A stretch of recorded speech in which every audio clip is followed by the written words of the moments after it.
If you are studying for your registry for radiography, it's best to start here. You want to go to the ARRT website. That is the American Registry of Radiologic Technologists. And then type in content specifications.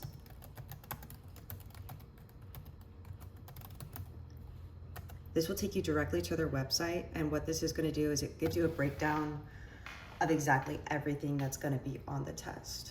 So I think it's useful to look at this before you even enter your program. You can scroll down to radiography, and then later if you come back to this and you want to learn sonography or MRI, you can click on those too. But start here, radiography, and it gives you a PDF. It's only 13 pages and it tells you everything that's on here. So it gives you a whole breakdown.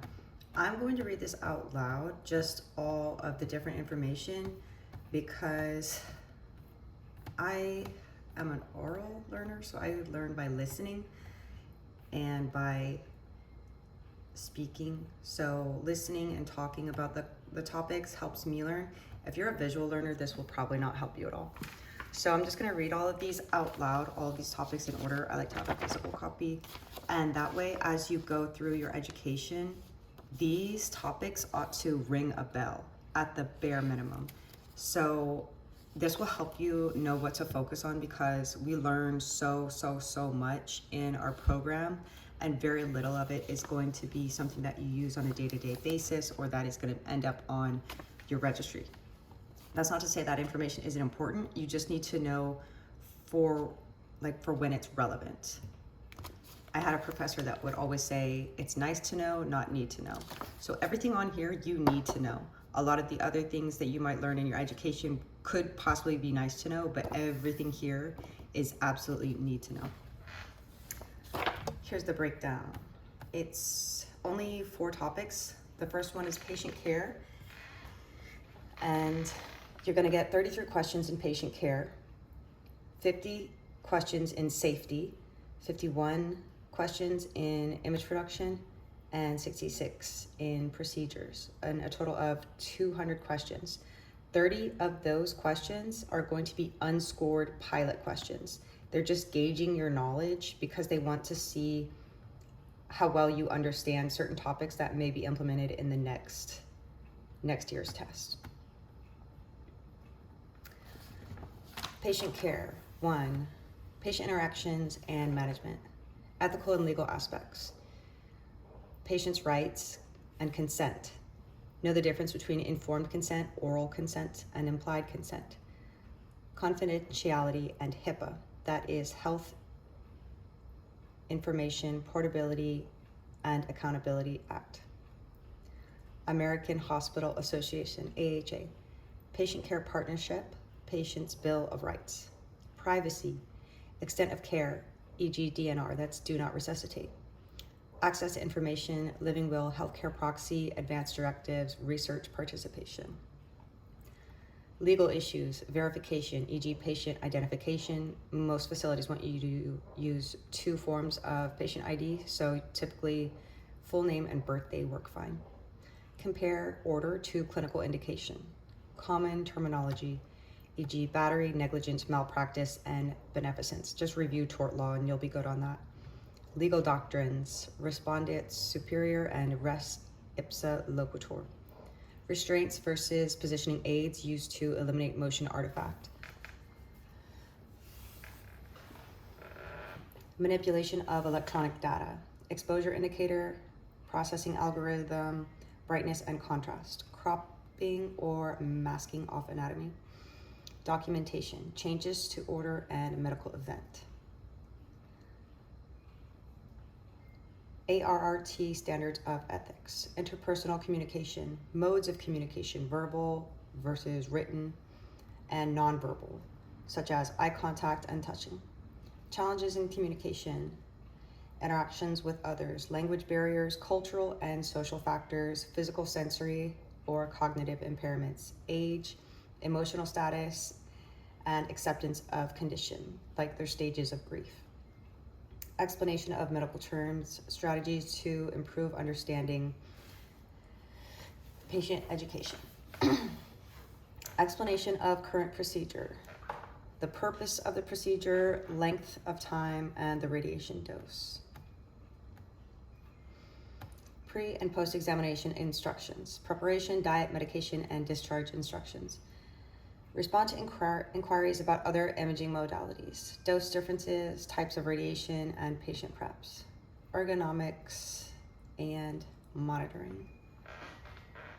Body mechanics, balance, alignment, movement, patient transfer techniques, safe patient handling devices, transfer board, Hoyer lift, gait belt. Assisting patients with medical equipment, infusion catheters and pumps, oxygen delivery systems, other, such as nasogastric tubes, urinary catheters, and tracheostomy tubes. Patient monitoring and documentation, vital signs, physical signs, and symptoms. Just know the difference between signs and symptoms. Signs is something that you can measure objectively, and symptoms are something that only the patient can experience subjectively. Motor control, severity of injury, fall prevention, medical emergencies, non-contrast allergic reactions such as latex, cardiac/respiratory arrest, CPR and AED, physical injury or trauma, other medical disorders such as seizures and diabetic reactions. Patient care continued.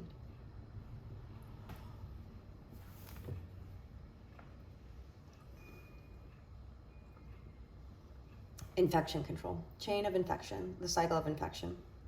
Be able to define pathogen, reservoir, portal of exit, and mode of transmission. Direct mode of transition is either droplet or direct contact, and indirect mode of transmission is airborne, vehicle-borne, fomite, or vector-borne, mechanical or biological. Portal of entry and susceptible host. Asepsis, equipment disinfection, equipment sterilization, medical aseptic technique, and sterile technique. CDC standard precautions. Hand hygiene, use of personal protective equipment such as gowns, gloves, and masks. Safe handling of contaminated equipment and services. Disposal of contaminated materials. Linens, needles, patient supplies, blood and body fluids. Safe injection practices. Transmission-based precautions for contact, droplet, and airborne. Additional precautions such as neutropenic precautions, reverse isolation, that's if the patient is severely immunocompromised, and then healthcare associated nosocomial infections.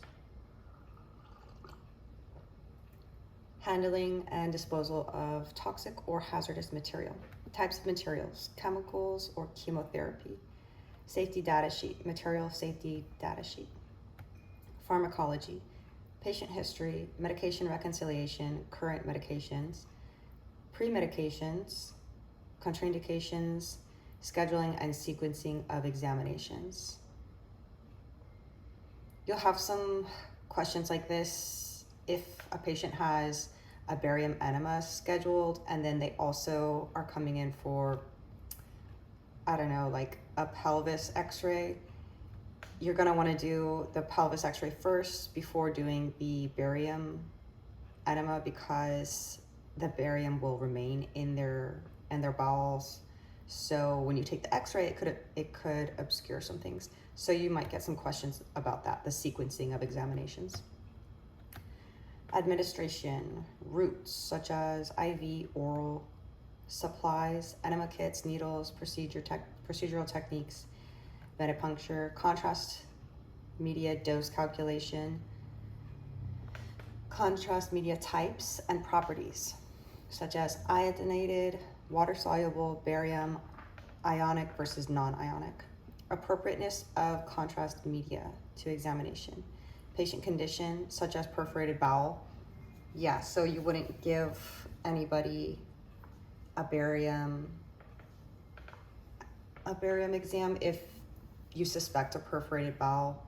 Sometimes after they've had surgery, they might still have a perforated bowel, and that contrast will leak out into their gut. So that's a contraindication.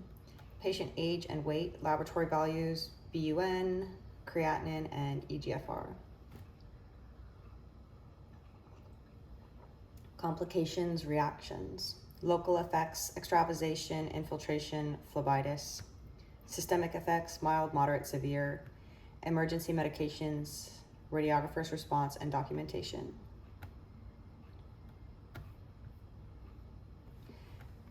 Okay, so that's everything for patient care, and now we're moving on to safety, radiation physics, and radiobiology. Principles of radiation physics. X-ray production, source of free electrons, e.g. thermionic emission, acceleration of electrons, focusing of electrons, deceleration of electrons. Target interactions, Bremsstrahlung and characteristic. X-ray beam, frequency and wavelength. Beam characteristics, quality and quantity, primary versus remnant exit.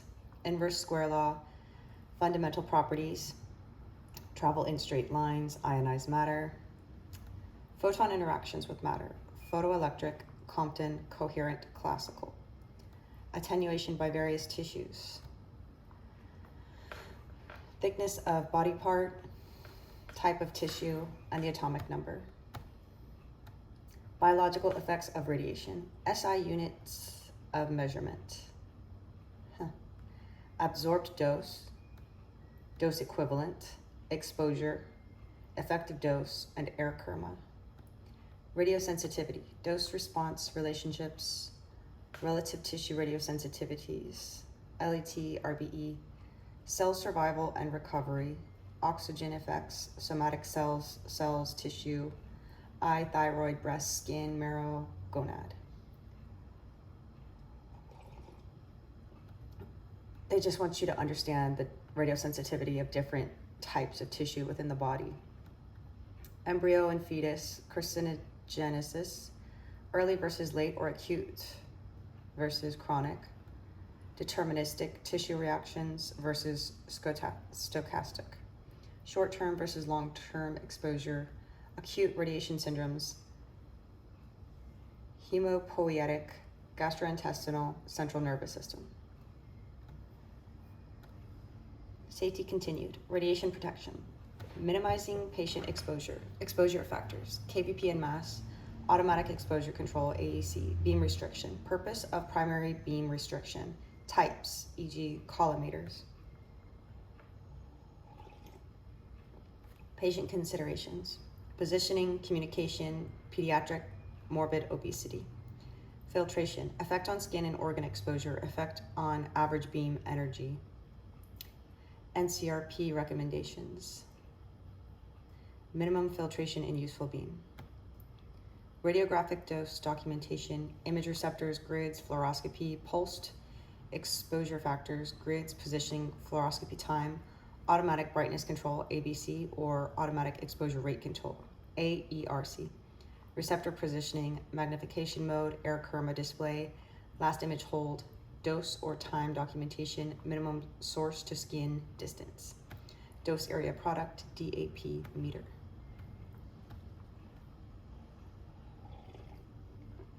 Personal protection, ALARA. ALARA stands for as low as reasonably achievable. Sources of radiation exposure, the primary X-ray beam and secondary radiation, which is scatter or leakage. Patient as source. Basic methods of protection. Time, distance, and shielding. Protective devices. Types, aprons, barriers, attenuation properties. Minimum lead equivalent. Special considerations. Mobile units, fluoroscopy, protective drapes, protective Bucky slot cover, cumulative timer, remote control fluoroscopy. Guidelines for fluoroscopy and mobile units. Fluoroscopy exposure rates. Normal and high level control, exposure switch guidelines, radiation exposure and monitoring, dosimeters, types and proper use, NCRP recommendations for personal monitoring, occupational exposure, public exposure, embryo/fetus exposure, dose equivalent limits, evaluation and maintenance of personal dosimetry records, handling and disposal of radioactive material.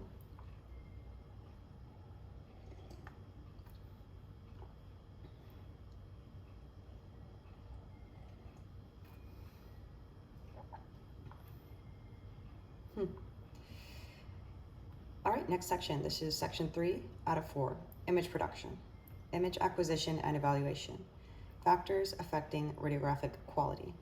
X indicates topics covered on the examination. Huh, interesting. All right, so this chart is broken down into receptor exposure, spatial resolution, and distortion. So this is a chart of relationships. Mass. So you should know how mass affects the receptor exposure or spatial resolution or distortion. kVp. So MAS is milliamperage per second. kVp is kilovoltage peak. You might be asked a question about how kilovoltage peak affects the receptor exposure, or how it affects the spatial resolution, or how it affects the distortion. And this goes on and on like that. So A through L. All right, know the relationship of mass, kVp, OID, SID, focal spot size, grids, beam restriction, motion, anode heel effect, patient factors, size, pathology, and angle, tube part or receptor. And here it says includes conversion factors for grids. Technique charts. Anatomically programmed technique. Fixed versus variable kVp. Special considerations, casts, pathological factors, age, such as pediatric or geriatric, body mass index, BMI, contrast media, grids, OID. Automatic exposure control, AAC. Effects of changing exposure factors on radiographic quality. Detector selection, anatomic alignment, exposure adjustment, density +1 or -1, digital imaging characteristics, spatial resolution, pixel characteristics such as size and pitch, detector element, DEL, size, pitch, fill factor, CCD, and CMOS, for example, size and pitch. Sampling frequency, matrix size, modulation, transfer function, MTF, contrast resolution, bit depth, detective quantum efficiency, DQE, grids, image signal, dynamic range, quantum noise, quantum model, signals to noise ratio, SNR, image identification, methods, radiographic, electronic, legal considerations, patient data, examination data, criteria for image evaluation, exposure indicator, quantum noise, also known as quantum model, gross exposure error, such as loss of contrast and saturation, contrast,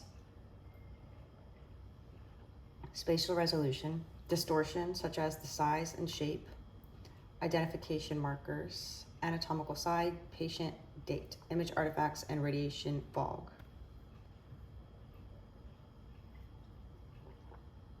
Image production continued.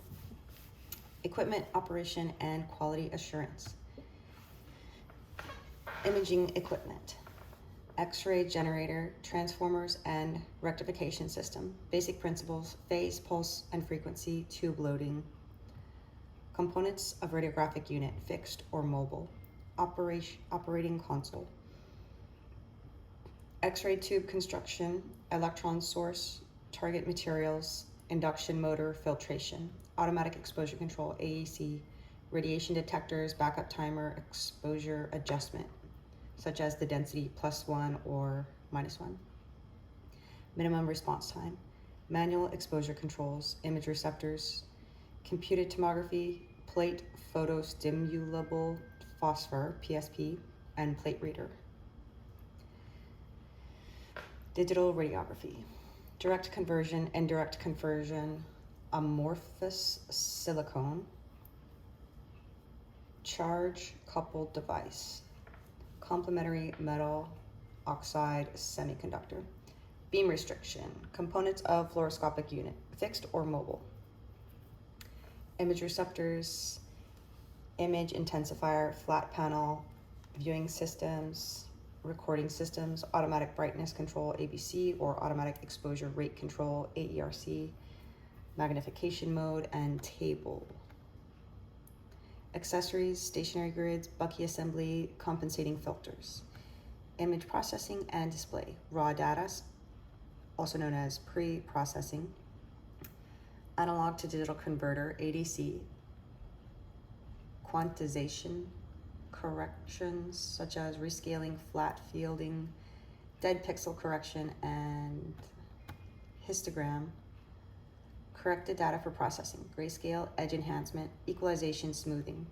Data for display, values of interest, VOI. Lookup table, LUT. Post-processing. After you create an image, you can do some post-processing, such as adjusting the brightness, contrast, region of interest, ROI, electronic cropping or masking, stitching. Stitching is used a lot in scoliosis exams. Display monitors, viewing conditions such as viewing angle, ambient lighting, spatial resolution, pixel size, pixel pitch, brightness and contrast, imaging informatics, information systems, HIS, RIS, EMR, EHR, networking, PACS and DICOM, downtime procedures. Downtime procedures is just when your PACS isn't working and everything has to be done manually. Image production continued. Quality control of imaging equipment and accessories. Beam restriction.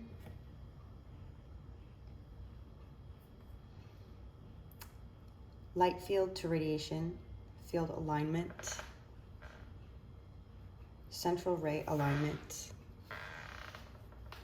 recognition and reporting of malfunctions, digital imaging receptors, maintenance, detector calibration, plate reader calibration, QC tests, quality control tests, erasure, thoroughness, plate uniformity, spatial resolution, display monitor, quality assurance, grayscale, standard display function, luminance, shielding accessories such as testing, lead apron, and gloves.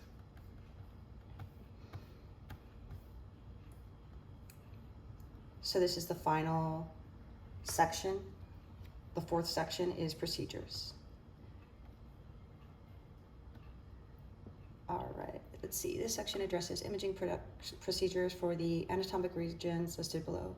Questions will cover the following topics: positioning, such as topographic landmarks, body positions, path of central ray, positioning aids, and respiration.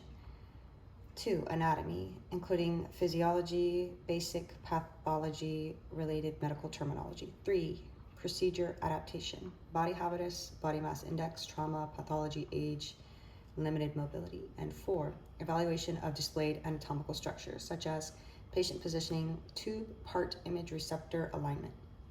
The specific radiographic positions and projections within each anatomic region that may be covered on the examination or blah, blah, blah. Okay. So here we have all the different body parts that you're going to have to answer questions about. All right, head, spine, and pelvis procedures. Head, skull, facial bones, mandible, temporal mandibular joints, nasal bones, orbits, and paranasal sinuses. In my experience, head is pretty rare. A lot of injuries to the head those patients are typically sent to CT at the facilities that I have been at. However, that doesn't mean that these orders never come in. These are probably just more rare. Spine and pelvis. Cervical spine, thoracic spine, scoliosis series, lumbar spine, sacrum and coccyx, myelography, sacroiliac joints, pelvis, and hip. Thoracic and abdomen procedures. These are all very, very common. Well, I take that back. Sternoclavicular joints is not very common. Thorax, chest, ribs, sternum, soft tissue neck, and sternoclavicular joints. I think the last time I did this one, it was because it was a bodybuilder and he was using the bench press. I don't know if he had a spotter, but poor thing, he dropped the bar onto his own chest. So we had to examine his sternoclavicular joints. But other than that, it's been pretty rare in my experience. Abdomen and GI studies. Abdomen, esophagus, swallowing dysfunction study. upper GI series, single or double contrast, small bowel series, contrast enema, single or double contrast, surgical, cholangiography, and ERCP. GU studies, cystography, cystourethropy, intravenous urography, retrograde urography, hysterosalpingography, HSG for short. This I've seen a few times in fluoroscopy where they check the patency of the fallopian tubes. Extremity procedures, upper extremities. These are all very, very, very common. Fingers, hands, wrist, forearm, elbow, humerus, shoulder, scapula, clavicle, and acromioclavicular joints.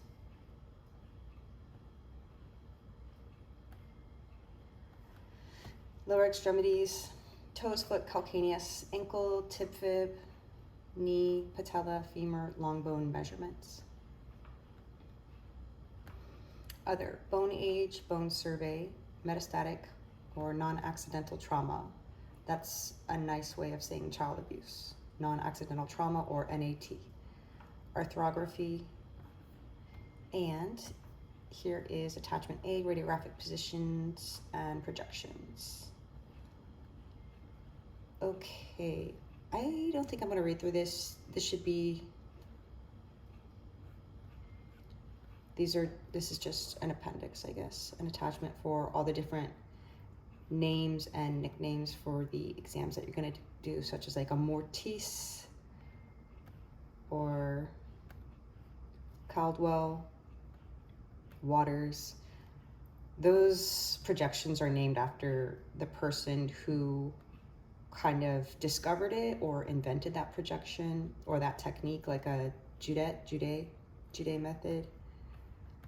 So that's pretty much everything.